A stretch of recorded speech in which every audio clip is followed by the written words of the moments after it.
On a certain day, two cows were grazing on the English meadow, English cows. One cow asked the other,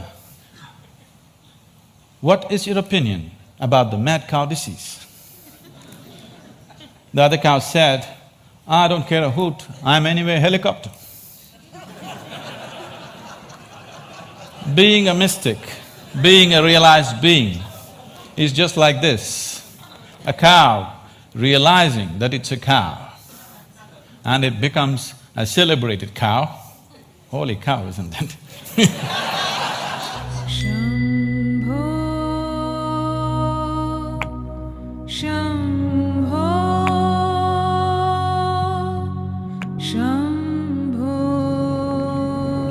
Is it that simplistic? So let me tell you my story. So as a child, one thing that I realized was that I was utterly, absolutely ignorant. And everybody around me seemed to know just about everything. I did not know anything at all. So because I did not know anything, I had to pay enormous attention towards everything. My sense of attention became like this: if I see a leaf, I could just sit there looking at this leaf, just staring at it for hours. If I sat up in my bed, just staring at the darkness, I could just do this for the whole night.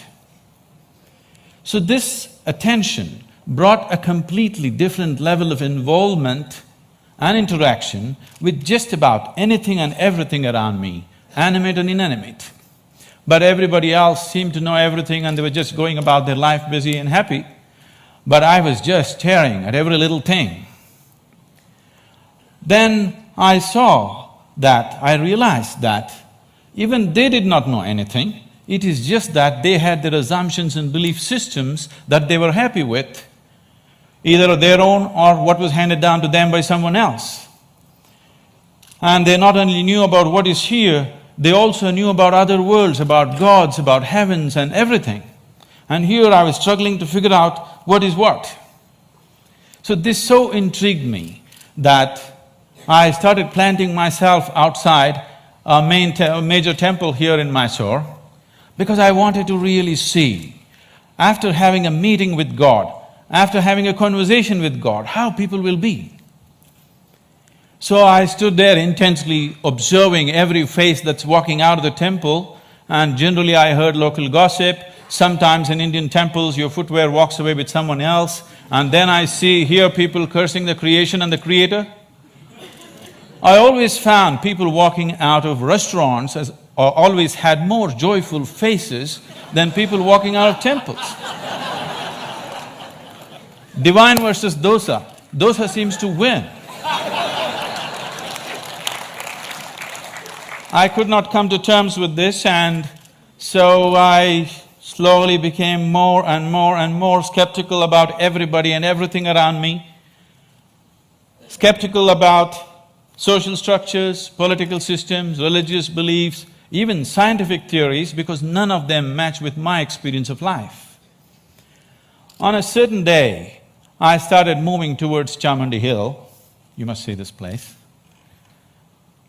And there is a tradition in Mysore. If you have something to do, you go to Chamandi Hill. If you have nothing to do, you go to Chamandi Hill. If you fall in love, you go to Chamandi Hill. If you fall out, you go to Chamandi Hill. I had just fallen out and I had nothing to do, so I started moving towards Chamandi Hill. And I went up and sat on a rock there. Till that moment in my life, I always thought, this is me, and that's somebody else and something else. But for the first time, I did not know which is me and which is not me. Suddenly, what was me was just all over the place. The very rock on which I was sitting, the air that I breathed, the very atmosphere around me, I had just exploded into everything. That sounds like utter insanity. This, I thought, lasted for 10 to 15 minutes, but when I came back to my normal consciousness, I was about 4.5 hours, I was sitting there, fully conscious, eyes open, but time had just flipped in my experience. For the first time in my adult life, tears were flowing down, And I've always been peaceful and happy, that was not an issue, but here I was drenched in a completely different kind of blissfulness, every cell in my body bursting with ecstasy.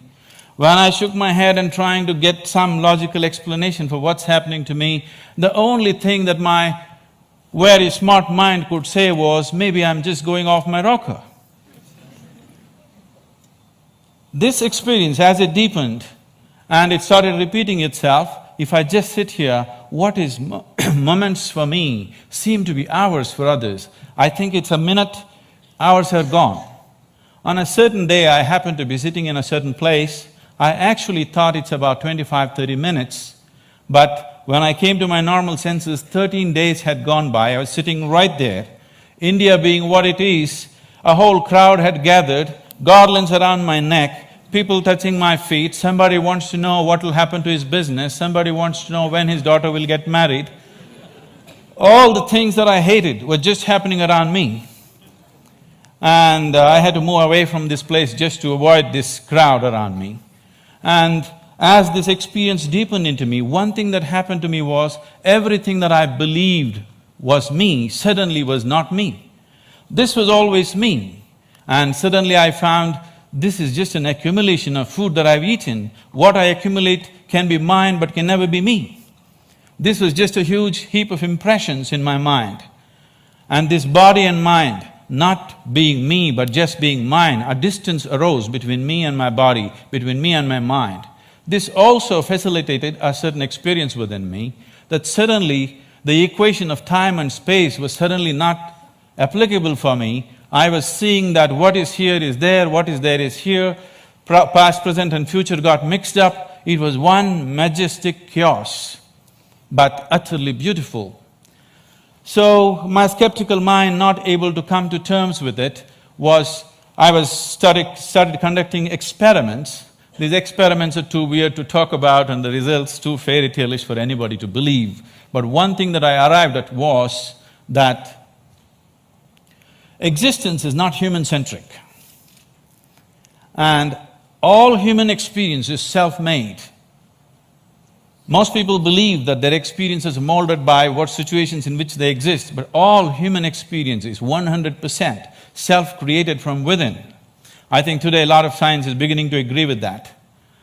And having realized that, if all experience is created from within, if the basis of your experience is within you, the seat of your experience is within you as it is, what kind of experience of life would you want to have? For yourself, I'm sure you want it to be at most pleasantness, whatever you may be doing.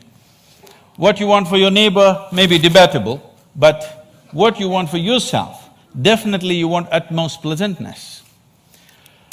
As I realized the basis of my experience is within me, I shifted from staring at things to sitting with my eyes closed. This was a dimensional shift in my life, from staring to sitting with my eyes closed. I got so fascinated with this human mechanism, I wouldn't want to open my eyes. For days on end, I'm just keeping my eyes closed, wanting to see everything about this one. And what I realized was, if I take a piece of bread and put it into this system, this piece of bread becomes my body in a few hours, and I begin to experience this as myself. This amazing process, as I became more and more aware of it, I saw the very source of creation, the very maker of this body, the manufacturer of this body is within. Once I saw this, and I could see that I could rewire my brains completely in 24 hours, changing myself beyond social upbringing, family situations, even genetic qualities in me. I could see I could just completely change everything about myself. In 24 hours, I'm a different person. Another 24 hours, I'm a different person. I was like a conscious schizophrenic trying out different things. On a certain day, I just, in a field hockey game, I fractured my left ankle, and I went and sat down in a place. I was in excruciating pain, and by then I had also become a chronic asthmatic, and I had a very severe bout of asthma. And this pain and this inability to breathe together, they were quite something.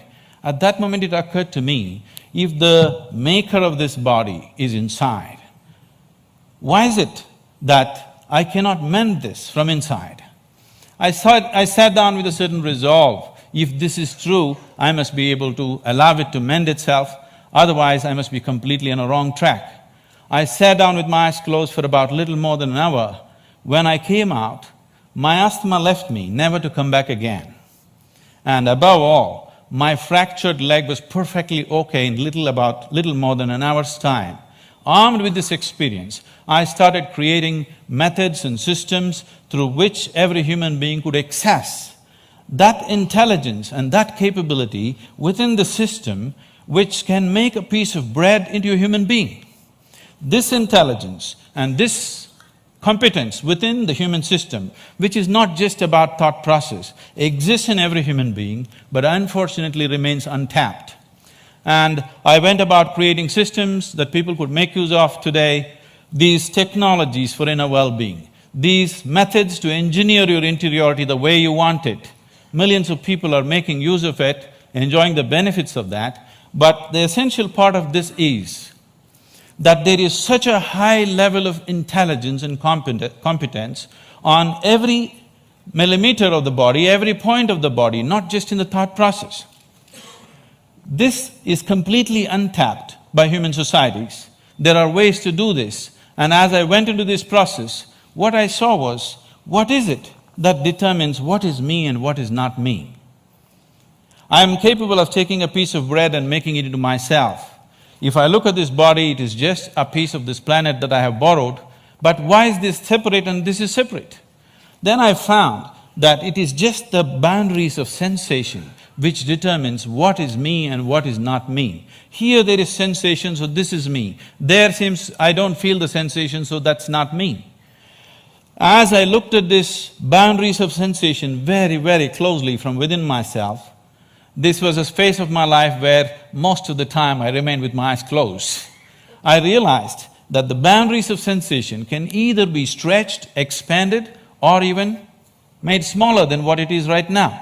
You can sit here and not feel anything that's happening here right now. This happens in sleep to some extent. Or you can sit here and extend your boundaries of your sensation for this whole hall. And anything that is within the boundaries of your sensation, you will always experience as myself. There is a glass of water here and this is not me, that's very clear. But if you drink it, you just included it into the boundaries of your sensation and that becomes you. So if you throw the boundary of your sensation out in an expanded form, you can sit here and experience everybody in this hall as yourself. You can stretch it further, experience the very cosmic scape like you experience your own body. This sense of inclusiveness, if it comes into you, when this came into me, I suddenly realized that to be loving is not somebody's teaching. To be compassionate is not an idea. To be in empathy is not some esoteric principle. This is the way a human being is made. If only he does not constipate his consciousness with limited identifications with things that he is not. If you do not identify with anything that you have accumulated over a period of time, including your body and mind, every human being is capable of this. When it comes to external situations, each one of us is differently capable. But when it comes to inner situations, every one of us is equally capable. No human being is better endowed than the other when it comes to the inner realm.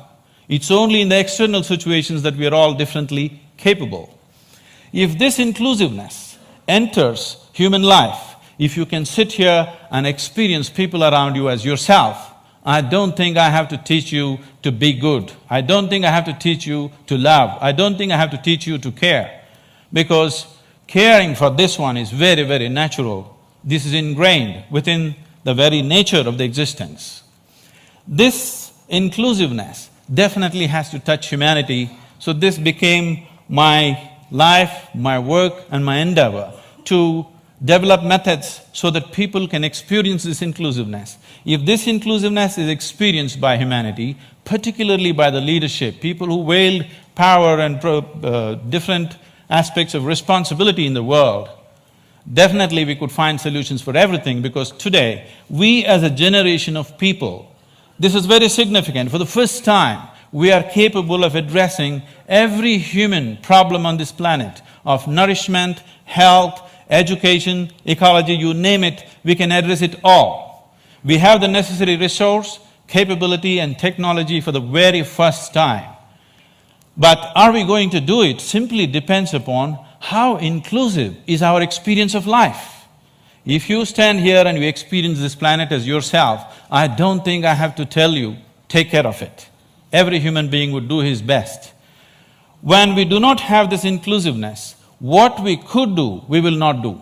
In our lives, if we do not do what we cannot do, that is not a problem. But if we do not do what we can do, we are a disaster.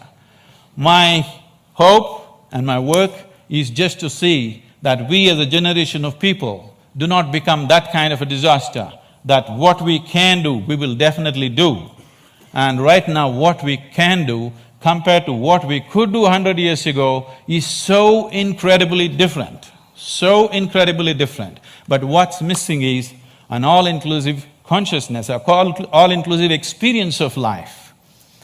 If only we bring this about in the leadership, in the people, only then we will seek solutions that are relevant for all. Otherwise, we'll go about dabbling, in the name of creating solutions, we go about creating more and more problems. If we truly have to create solutions that are relevant for all, an experience of absolute inclusiveness has to happen to humanity, and it's possible. Thank you very much.